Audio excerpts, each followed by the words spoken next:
welcome to the Colac Herald Sports Smash. All the Colac and District sporting news from the weekend wrapped up in one neat little online video. My name is Ben Martin. With me, as always, is Alex. Baird, welcome to the show. Thanks, Ben. Some very interesting results from the weekend, so it's going to be great to get into it a bit later on. That's it. We'll get straight into it now. A bit of a sad weekend in Colac and District sport as clubs mourned the loss of former Illawarra Beck and Apollo Bear Premiership player Peter Featherston. He was a two-time league best and fairest, a real legend of the game. But the great news is that his former clubs were able to get up for him at the weekend. We'll talk about Illawarra Beck's big win at the weekend now. They defeated flag favourites Colac Imperials 12-4, 76-9, 15-69 in our feature match. Sam Barrow led the goal kickers with 3 goals for Illawarra Beck, while their best players were Sean Dell, Tom Miller and Paul Stinchcombe. For the Colac Imperials, James Morgan and Kyle Roberts kicked 2 goals, while their best players were James Morgan, Darcy Theodore and young fellow Jai Whitson. Into the other CDFL games now at the weekend. The Hawks, as we said, another former team of Peter Featherston, also got up. They won against Birregurra 12-12, 84 to 8-6, 54. Casey McDonald kicked 6 goals for the Hawks, while their best players were Tom Roberts and Jack Melican. Was the Saints' best. The next game, Alvey defeated South Colac 12-8, 80 to 6, 18, 54. Spencer Williamson kicked 4 goals for the Swans, while their best player was Andre De Lorenzo. Dion Oborn was the Roos' best. Lorne secured its first win. They defeated the Western Eagles 14-9, 93 to 10-10, 70. Ricky White kicked 5 goals for Lorne, while their best player was John Leontiades. And for the Eagles, Brad Halm, the recruit, was their best player.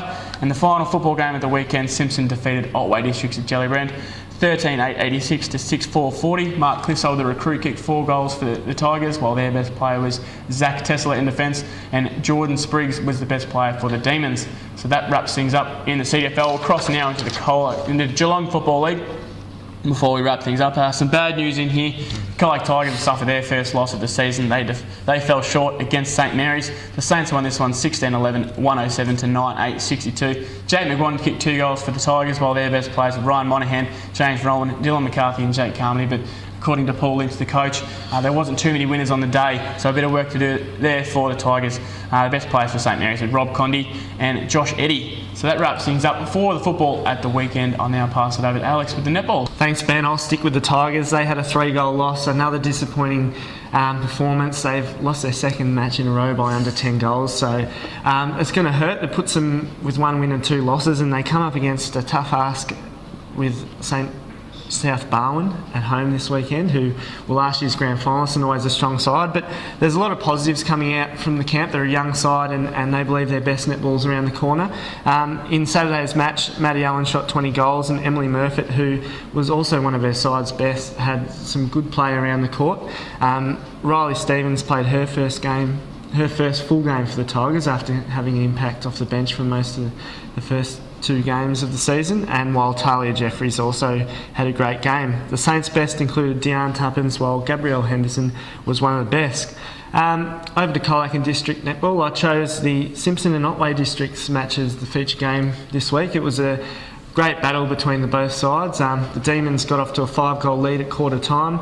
Tigers pegged it back to level scores at half time, and Otway again got on top and took a 1-goal lead into 3/4 time. But Simpson, who are proving a good side this year, came back to win by 3 goals. It was their second win from as many games, equal to what they won for the whole of last season, so they're going to be big improvers, Ben. Best players for the Tigers included returning Paige Mason, who's had a big impact for the side. Demons' best included Carly Higgins and Simone Hickman, who also scored 19 goals, while Jessie Hawkins shot 21 for the Tigers. South Colac in other matches defeated Alvey 47-23 at Joiner Reserve. Best players for the Roos included veteran Nadine McNamara, and Edwina Parker was also solid in the 24-goal win, while Swan's best included young defenders Maggie Eldridge and Dallas Williamson. Goal scorers Tegan McNamara shot 20, as I said, and returning coach Nicole Mitchell shot 17 in the second half, while Alvey shooter Georgia Robinson shot 12. Apollo Bay beat Birregurra 38-35 in another tight contest. Hawks' best included Tiffany Holt, while Saints defender Simone Smith was strong for her side. Goals, Kath Spears strong again with 23, and Ashley Williamson was best on court for Birregurra with 22. Lorne unveiled a new dribbling reserve court with a 6-goal win against Western Eagles. Best players for the Dolphins was keeper Bianca Holman, while Sarah Anderson was a solid performer for the Eagles. Goals, Carly Endicott strong again with 37, and Hayley Fiddler had 27 for the Eagles. Colac Imperials had a 27-goal win against the Bombers. Best players included Candy Robbins for Colac Imps, while Narelle Frith was strong for Illawarra Beak.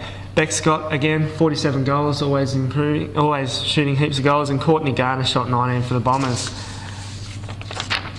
And that wraps up netball. I thought there were more games, but there's not. So that's it. Like we said, Ben, another great round of netball and footy, and the season's really heating up, I think. There's a lot of teams contending for top 5. And is it. Thank you, Alex. As you said, that wraps things up for us here on the Sports Mash. Thanks again for watching. Make sure you grab Wednesday's Colac Herald to keep up to date with all the Colac and District sporting news, and we'll see you next time. See ya.